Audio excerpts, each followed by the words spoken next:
ISL season 7 വേണ്ടി എല്ലാ ടീമുകളും ഒരുങ്ങിക്കൊണ്ടിരിക്കുന്നു. അതിനു പുറമെ ഇപ്പോൾ ആദ്യ മത്സരത്തിന് വേണ്ടിയുള്ള തയ്യാറെടുപ്പിലാണ് ടീമും ആരാധകരും. എങ്ങനെയുള്ള ഒരു മത്സരമായിരിക്കും നമ്മൾ ആദ്യം കാണാൻ പോകുന്നത്? നവംബർ 20 തുടങ്ങാനിരിക്കുന്ന ISL ആദ്യ മത്സരത്തിലെ സാധ്യതാ ലൈനപ്പുകൾ എന്തൊക്കെ? ഇവയാണ് നമ്മൾ ഈ വീഡിയോയിൽ ചർച്ച ചെയ്യാൻ പോകുന്നത്. Hello and welcome back.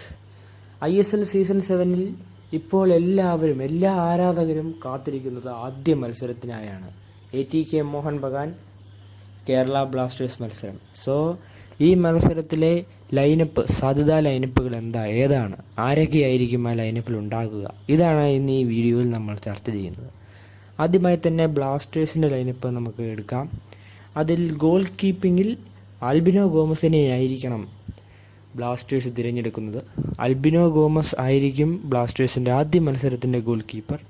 ഇതിനു മുമ്പ് തന്നെ ഡൽഹിയൊക്കെ ഒപ്പം ഒക്കെ കളിച്ച താരമാണ്. ഇന്ന് ഡൽഹിയില്ല, സമയം ഒഡീഷയുടെ ലൈനപ്പിലൊക്കെ ഉണ്ടായിരുന്ന ഒരു താരം കൂടിയാണ് ആൽബിനോ ഗോമസ്. അപ്പോൾ ഈ സീസണിൽ അദ്ദേഹത്തെ ഗോൾ കീപ്പറായി ആദ്യ മത്സരത്തിൽ നിർത്താനായിരിക്കണം കിബു വിഗുണയുടെ നീക്കം. ഇനി ഡിഫൻസ് നമുക്ക് എടുത്തു നോക്കാം. ബക്കാരി കോനെ, കോസ്റ്റ, രണ്ട് താരങ്ങളും ചാമ്പ്യൻസ് ലീഗ് പോലെയുള്ള ലീഗുകൾ കളിച്ച ഒരു പരിചയസമ്പന്നതയുണ്ട്. അതുമാത്രമല്ല, ബക്കാരി കോനെ എടുത്ത് നോക്കുകയാണെങ്കിൽ സ്ലത്തൻ ഇബ്രാഹിമോവിച്ചിനെയും കവാനിയെയും പോലെയുള്ള സൂപ്പർ താരങ്ങളെയൊക്കെ തടഞ്ഞ ഒരു താരം കൂടിയാണ്, അല്ലെങ്കിൽ നേരിട്ട ഒരു താരം കൂടിയാണ്.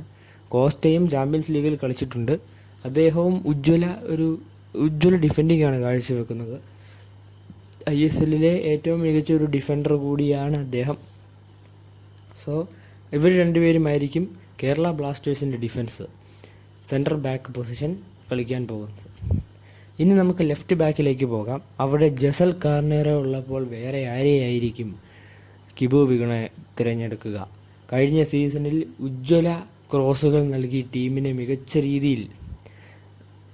രീതിയിൽ മുന്നോട്ട് കൊണ്ടുപോയ ഒരു താരം കൂടിയായിരുന്നു ജസൽ.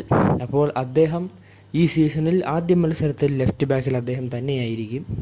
ഇനി നമുക്ക് റൈറ്റ് ബാക്ക് എടുക്കാം. അതിൽ രണ്ട് ഓപ്ഷനുകളാണ് ബ്ലാസ്റ്റേഴ്സിനുള്ളത്. ഒന്ന് അബ്ദുൽ ഹക്കുവും പിന്നെ ഒന്ന് നിഷു കുമാറും. നിഷു കുമാറിനെ തന്നെയായിരിക്കണം ആദ്യ മത്സരത്തിൽ ബ്ലാസ്റ്റേഴ്സ് ഉൾപ്പെടുത്തുന്നത്. കാരണം ബംഗളൂരു FC വേണ്ടിയും ഇന്ത്യൻ ടീമിന് വേണ്ടിയും ഒക്കെ കളിച്ച പരിചയസമ്പന്നതയുള്ളൊരു താരം കൂടിയാണ് നിഷു കുമാർ. സോ ആദ്യ മത്സരത്തിൽ നിഷു കുമാറിനെ തന്നെയായിരിക്കണം കേരള ബ്ലാസ്റ്റേഴ്സ് ഇറക്കാൻ പോകുന്നത്. ഇനി നമുക്ക് മിഡ്ഫീൽഡിലേക്ക് പോകാം. ഡിഫൻസീവ് മിഡ്ഫീൽഡിൽ രണ്ട് താരങ്ങളായിരിക്കും. ഒന്ന് വിൻസെൻ്റ് ഗോമസ്, രണ്ട് ജീക്സൺ സിംഗ്. ആദ്യം തന്നെ നമുക്ക് വിൻസെൻ്റ് ഗോമസിനെ കുറിച്ച് പറയാം. അദ്ദേഹം സ്പാനിഷ് താരമാണ്. മാത്രമല്ല സ്പെയിനിലെ മികച്ച ക്ലബ്ബുകളിലൊക്കെ കളിച്ചിട്ടുണ്ട്. ലയണൽ മെസ്സിയെയും ക്രിസ്ത്യാനോ റൊണാൾഡോയും പോലെയുള്ള താരങ്ങളെയൊക്കെ അദ്ദേഹം മികച്ച രീതിയിൽ കൈകാര്യം ചെയ്തിട്ടുണ്ട്, ഡിഫെൻഡ് ചെയ്തിട്ടുണ്ട്. അപ്പോൾ ഈ ഒരു അവസരത്തിൽ അദ്ദേഹത്തെ ഡിഫൻസീവ് മിഡ്ഫീൽഡ് പൊസിഷനിൽ കിബു വിഗുണ കളിപ്പിക്കും എന്നതിൽ സംശയമില്ല. ജീക്സൺ സിംഗ് ആകട്ടെ അതുപോലെ തന്നെ ഒരു താരം കൂടിയാണ്. സെൻട്രൽ മിഡ്ഫീൽഡർ ആണ് താരം, എങ്കിലും ഡിഫൻസീവ് മിഡ്ഫീൽഡിൽ താരം മികച്ച പ്രകടനം കാഴ്ചവെക്കും. ഇന്ത്യൻ അണ്ടർ-17 വേൾഡ് കപ്പിന് വേണ്ടി കളിച്ചപ്പോൾ താരം അണ്ടർ-19 വേൾഡ് കപ്പ് കളിച്ചപ്പോൾ താരം മികച്ച ഒരു ഗോള്, അല്ലെങ്കിൽ ഇന്ത്യയുടെ ഏക ഗോള് അദ്ദേഹമായിരുന്നു സ്കോർ ചെയ്തത്. എങ്കിലും ഡിഫൻസീവ് മിഡ്ഫീൽഡിലായിരിക്കും ബ്ലാസ്റ്റേഴ്സ് അദ്ദേഹത്തെ ഉൾപ്പെടുത്തുന്നത്. ഇനി അറ്റാക്കിംഗ് മിഡ്ഫീൽഡിൽ സഹൽ അബ്ദുൽ സമദ് തന്നെയായിരിക്കും. 3 അറ്റാക്കിംഗ് മിഡ്ഫീൽഡിലായിരിക്കും ബ്ലാസ്റ്റേഴ്സ് നിർത്തുന്നതിൽ മെയിനായുള്ള അറ്റാക്കിംഗ് മിഡ്ഫീൽഡർ ഇന്ത്യൻ ഓസിൽ തന്നെയായിരിക്കും ഉണ്ടാകുക, അതായത് സഹൽ അബ്ദുൽ സമദ്. അദ്ദേഹം കഴിഞ്ഞ സീസണിൽ അത്ര വലിയ പ്രകടനം കാഴ്ചവെച്ചില്ല. പക്ഷേ 5ാം സീസണിൽ അദ്ദേഹത്തിൻ്റെ പ്രകടനത്തിലൂടെയായിരുന്നു ബ്ലാസ്റ്റേഴ്സ് ഒന്ന് പിടിച്ചു നിന്നത്. കാരണം ആ ഒരു താരമുള്ളത് കൊണ്ട് തന്നെയായിരുന്നു ആരാധകർ ബ്ലാസ്റ്റേഴ്സിൻ്റെ മത്സരങ്ങളെല്ലാം കാണാൻ തുടങ്ങിയിരുന്നത്. സോ അദ്ദേഹമായിരിക്കും കിബു വിഗുണയുടെ ടീമിലെ അറ്റാക്കിംഗ് മിഡ്ഫീൽഡർ. ഇനി നമുക്ക് വേറൊരു അറ്റാക്കിംഗ് മിഡ്ഫീൽഡറെ പരിചയപ്പെടാം. അത് വേറെ ആരുമല്ല, ഫക്കുണ്ടോ പെരേരയായിരിക്കും. ഒന്നെങ്കിൽ അദ്ദേഹമായിരിക്കും, അല്ലെങ്കിൽ ജോർദാൻ മുറേ. ഈ രണ്ട് താരങ്ങളിൽ ഒരാളായിരിക്കും അറ്റാക്കിംഗ് മിഡ്ഫീൽഡിൽ കളിക്കാൻ പോകുന്നത്. അതേസമയം മുറേ സെൻട്രൽ ഫോർവേഡിലും കളിക്കാൻ സാധ്യതയുള്ളൊരു താരം കൂടിയാണ്. ഇനി നമുക്ക് ഈ രണ്ട് താരങ്ങളുടെ പ്രകടനത്തെക്കുറിച്ച് ചർച്ച ചെയ്യാം. അതായത് ഇവർ രണ്ടുപേരും മികച്ച പ്രകടനമാണ് ടീമിന് വേണ്ടി കാഴ്ചവെച്ചിരുന്നത്. ഇവരുടെ ഫോർമർ ടീംസിന് വേണ്ടി ഇവർ കാഴ്ചവെച്ചിരിക്കുന്നത് അങ്ങനത്തെ ഒരു പ്രകടനം തന്നെയാണ്. അപ്പോൾ ഇങ്ങനെ വരുമ്പോൾ നമുക്ക് ഇനി മിഡ്ഫീൽഡിൽ അതായത് ആരെ ഇറക്കും എന്നുള്ളതിലാണ് സംശയം. ഒരു 38% മാത്രമാണ് ജോർദാൻ മൊറേയ്ക്കുള്ളത്. ബാക്കിയുള്ള പെർസെൻറ്റേജ് മുഴുവൻ നമ്മുടെ ഫഗുണ്ടോ പെരേരയ്ക്കായിരിക്കും. സോ ആ ഒരു ഇതിലാണ് ഇപ്പോൾ ബ്ലാസ്റ്റേഴ്സ് ഗിവ് വേണ്ടേക്ക് തന്നെ സംശയമുള്ളൊരു കാര്യം തന്നെയാണത്. എന്തായാലും അതിൽ ആദ്യം തന്നെ നമുക്ക് എന്താ പറയുക, ഒരു ഗസ് എന്ന് പറയുന്നത് ഫഗുണ്ടോ പെരേര തന്നെയായിരിക്കും. ഇനി KP രാഹുൽ അറ്റാക്കിംഗ് മിഡ്ഫീൽഡർ പൊസിഷനും അതുപോലെ റൈറ്റ് വിങ്ങും ഒക്കെ കളിക്കാൻ സാധ്യതയുള്ള അല്ലെങ്കിൽ സാധിക്കുന്ന ഒരു താരമാണ് അദ്ദേഹം. അങ്ങനെ എന്താ പറയുക, ഈ പ്രീ സീസണിൽ അദ്ദേഹം മികച്ച ഒരു ഗോളും ഒക്കെ നേടിയിട്ടുണ്ട്. അപ്പോൾ അദ്ദേഹത്തെ തന്നെയായിരിക്കും കിബു വിഗുണ ഇറക്കുന്നത്. ഇനി സ്ട്രൈക്കർ, ഓൺലി വൺ സ്ട്രൈക്കറാണ്, സെൻട്രൽ ഫോർവേഡ് ഗ്യാരി ഹൂപ്പർ തന്നെയായിരിക്കും ആ താരം. ഗ്യാരി ഹൂപ്പറിനെ കുറിച്ച് പറയുമ്പോൾ സ്കോട്ടിഷ് പ്രീമിയർ ലീഗിലൊക്കെ അദ്ദേഹം മികച്ച പെർഫോമൻസ് കാഴ്ചവെച്ചിട്ടുണ്ട്. ഇതിനെല്ലാം ശേഷം വില്ലിംഗ്ടൺ ഫീനിക്സിൽ പോയി മികച്ച പ്രകടനം കാഴ്ചവെച്ചു. അതിനുശേഷമാണ് ബ്ലാസ്റ്റേഴ്സിലേക്ക് എത്തുന്നത്. സോ ഈ സീസൺ ബ്ലാസ്റ്റേഴ്സിൻ്റെ ഈ ഒരു നിരയെ വെച്ച് എല്ലാ മത്സരങ്ങളും കളിക്കുകയാണെങ്കിൽ ഒരു 90% വിജയം ബ്ലാസ്റ്റേഴ്സിനൊപ്പം തന്നെയായിരിക്കും. ഇനി നമുക്ക് അവരുടെ എതിരാളികളായ കഴിഞ്ഞ സീസൺ ചാമ്പ്യന്മാരായ ATK മോഹൻ ബഗാനെ കുറിച്ച് അല്ലെങ്കിൽ അവരുടെ സാധ്യത ലൈനപ്പിനെ കുറിച്ച് പറയാം. ഗോൾ വലയിൽ അല്ലെങ്കിൽ ഗോൾ കീപ്പർ ആയി നിൽക്കാൻ പോകുന്നത് അരിന്ദം ഭട്ടാചാര്യ തന്നെയായിരിക്കും. അരിന്ദം ഭട്ടാചാര്യയെ തന്നെയായിരിക്കും അന്റോണിയോ ലോപ്പസ് ഹബാസ് ഗോൾ കീപ്പിങ്ങിൽ നിർത്തുക. കാരണം അദ്ദേഹത്തിൻ്റെ സമ്പന്നം ഒന്ന് വേറെ തന്നെയാണ്. ATKക്ക് താരം എത്തിയതിന് ശേഷം ATKയുടെ ഗോൾ കീപ്പിങ്ങിൽ ഒരു വിട്ടുവീഴ്ചയും കാഴ്ചവെക്കാത്ത താരമാണ് അരിന്ദം ഭട്ടാചാര്യ. അപ്പോൾ അരിന്ദം ഭട്ടാചാര്യ തന്നെയായിരിക്കും ആദ്യ മത്സരത്തിലെ ATKയുടെ ഗോൾ കീപ്പർ. ഇനി നമുക്ക് ഡിഫൻസ് പരിചയപ്പെടാം. ഡിഫൻസിലാകട്ടെ ATKയുടെ ഡിഫൻസിനെയും തള്ളിക്കളയാൻ സാധിക്കുന്നതല്ല. സന്ദേശ് ജിങ്കൻ കൂട്ടുകെട്ട് ബ്ലാസ്റ്റേഴ്സിൽ കാണാനിരുന്ന കൂട്ടുകെട്ട് ഇപ്പോൾ ATKയിൽ നമ്മൾ കാണാൻ പോവുകയാണ്. തിരിയെക്കുറിച്ച് പറയുകയാണെങ്കിൽ 3-ാം സീസണിലാണ് താരം ISL എത്തുന്നത്. ആ സീസണിൽ അദ്ദേഹം കളിച്ചത് ATK മോഹൻ ബഗാൻ അല്ലെങ്കിൽ ATKയ്ക്ക് വേണ്ടിയായിരുന്നു. അന്ന് അത്ലറ്റിക്കോ മാഡ്രിഡ് ആയിരുന്നു. അങ്ങനെ ATKയ്ക്ക് വേണ്ടിയായിരുന്നു അന്ന് കളിച്ചത്.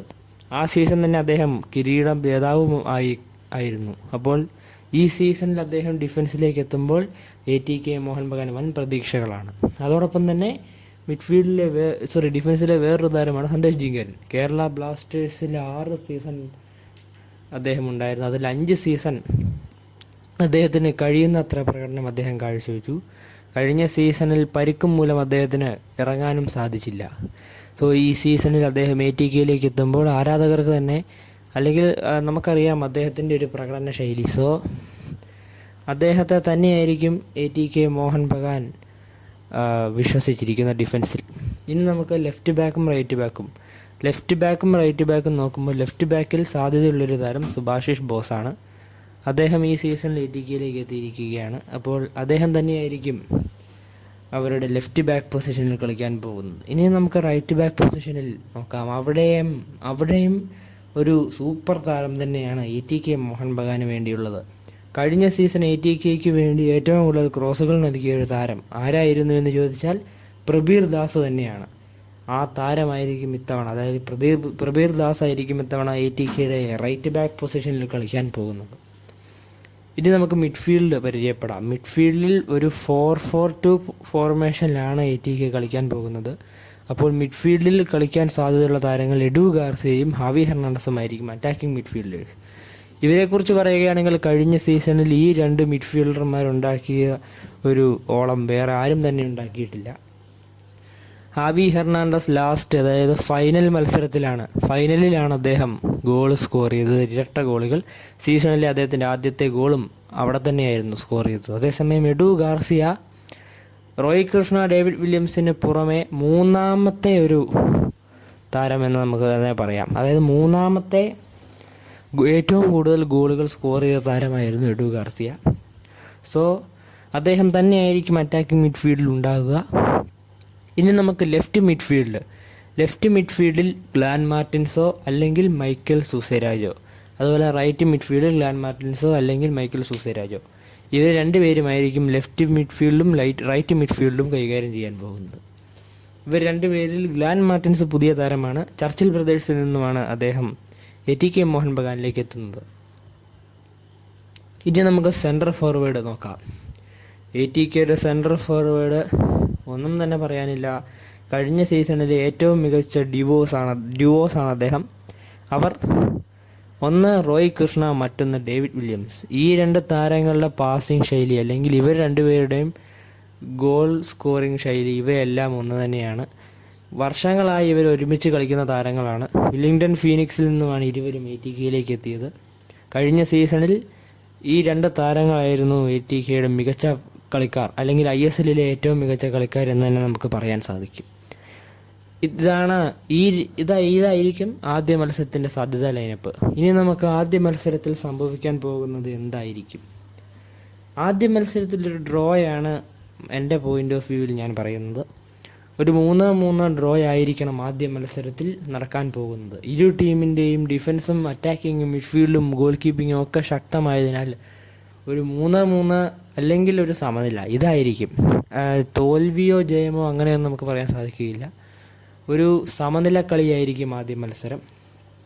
റോയ് കൃഷ്ണ, ഡേവിഡ് വില്യംസ് കൂട്ടുകെട്ടിലായിരിക്കും ഗോളുകൾ പിറക്കുക. അതേസമയം ഗ്യാരി ഹൂപ്പർ ആയിരിക്കും കേരള ബ്ലാസ്റ്റേഴ്സിൻ്റെ ഗോൾ സ്കോറർ. ഇങ്ങനെ ആയിരിക്കും ആദ്യ മത്സരത്തിൽ നടക്കാൻ പോകുന്നത്.